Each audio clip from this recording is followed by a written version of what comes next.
In a world where progress never sleeps, one company stands out as the driving force behind infrastructure and energy solutions. Introducing our fuel company and cement producer, where excellence meets efficiency. Jar Oil. The company have 30 filling stations across the country that are all operating, which includes the recently completed Yarambamba and Old Yundum filling stations. And our rates are relatively cheaper than anyone else across the country.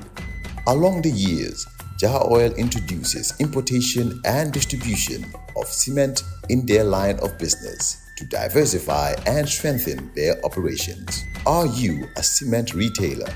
At the moment, Jar Oil is the biggest producer and distributor of cement in the country with the most competitive prices in the market. With a focus on sustainability and innovation, we are paving the way for a greener, stronger future. Trust in us to fuel your projects and lay the groundwork for success. We currently produce over 25,200,000 bags per year. As the largest cement producer in the country, Jar Oil also targets to export cement to the neighboring countries like Guinea-Bissau, Guinea-Conakry, and others. Join us on our journey to shape a world where every drop of fuel and every bag of cement makes a difference. Together, we can build a brighter tomorrow. If you'd like to advertise on the program, call and talk to Mr. Jibril Jassi on 699-0107 or 787-0107 or 924-2424 at 9 o'clock. The Minister of Information, Media and Broadcasting Services is expected in the studio. But right now, it's time for the February edition of the Sola Mahoney podcast. And in his podcast, this second and great month of the year, Sola Mahoney reflects on how to change our habits and behaviors. He acknowledges the fact that it can be difficult to change, or rather to change them, but suggests that the key is to focus on changing in small, incremental steps. Mr. Mahoney. Because I firmly believe in the importance of intergenerational living, which incidentally simply refers to the idea of different generations living together harmoniously, every so often I try to put myself in the shoes of the younger generations in a bid to understand them better. Now, for the longest time, there's been a particular phenomenon in the fashion trends of the youth that I've been trying to come to grips with, trying to understand, even trying to appreciate. Some of those in my generation may have noticed that these days, young men of a certain age prefer to wear their trousers, well, only partially. And by that I mean that they wear their trousers in such a way that it does not come up to the waist as ours do, and as ours used to do when we were young. No, curiously enough, and I'm sure you've seen countless examples, the trousers are pulled up only as far as what I suppose would anatomically be referred to as the mid-buttock area. I understand that in local parlance the style is referred to as yutal. And I must admit this has piqued my curiosity for quite some time now, because apart from anything else, it looks decidedly uncomfortable.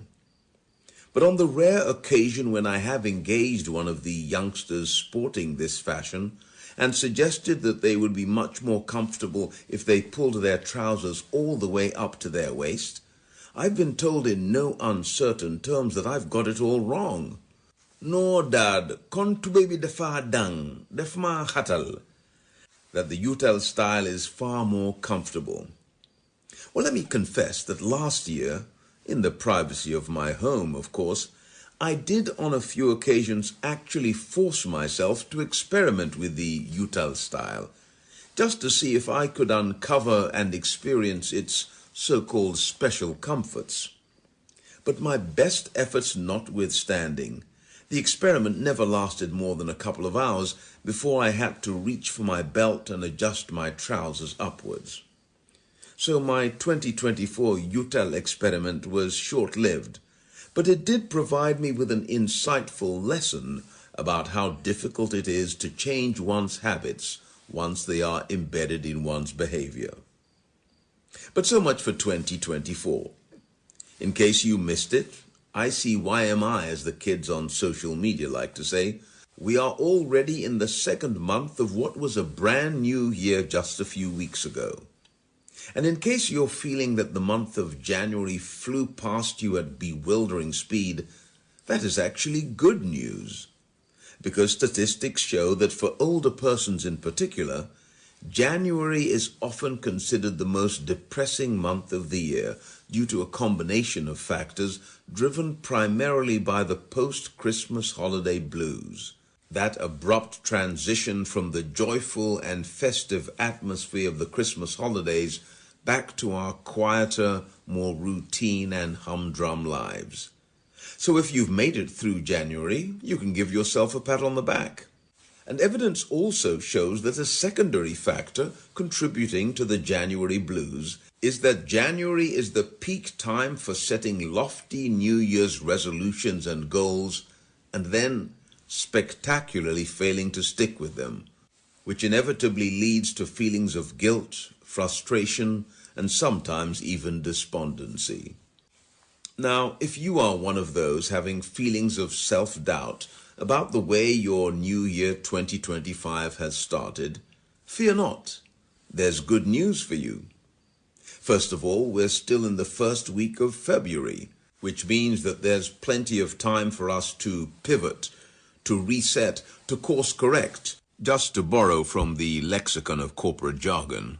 And secondly, you're not alone, because the behavioral gurus tell us that most of us make the same mistake of setting ourselves such challenging goals when it comes to adopting new habits and behaviors that we are almost bound to fail.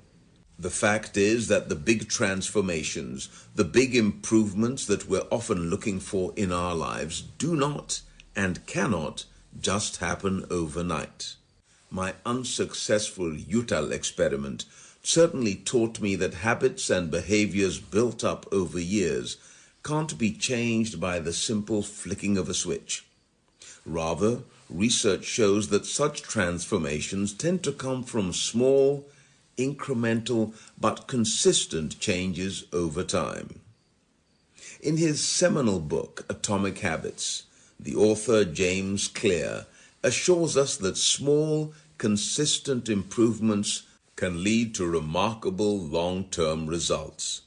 In other words, improving just a little every day can lead to massive positive change over time. And this is a powerful and encouraging message for older persons in particular who might be dealing with challenges of healthy aging, because it assures us that small daily changes, whether it's walking for 10 minutes, or drinking one more glass of water, or getting to bed 30 minutes earlier and getting 30 more minutes of sleep, all of these and many others can over time lead to significant and potentially life-changing health improvements.